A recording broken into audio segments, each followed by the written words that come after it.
ঠিক এই যে জমিটা দেখতে পাচ্ছেন, এই জমি আর এই জঙ্গলটা, এখানে অনেক ময়ূর দেখতে পাওয়া যায়।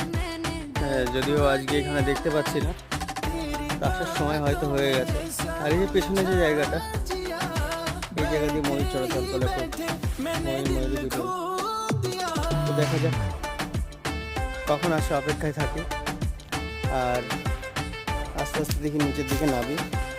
দেখতে এসেছিলাম হরিণ, কারণ কি হরিণের একটা শাবক ছানাকে এখানে দেখতে পেয়েছি। এখানে বেশ কদিন হয়ে গেছে আমাদের, আচ্ছা সেটা দেখতে পাইনি।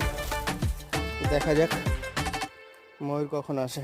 এই এরিয়া দিয়ে খুব পরিমাণে ময়ূর বিচরণ করে, তো ওটা আপনাদেরকে লাইভ দেখাতে চাইছিলাম, যদিও সেটা দেখাতে পারছি না। এদিকে সূর্য ডুবি ডুবি পথে, মাথার উপরেই বেশ রোদ্দুর, বেশ গরম লাগছে, কিন্তু কিছু করার নেই। পিছনে দেখুন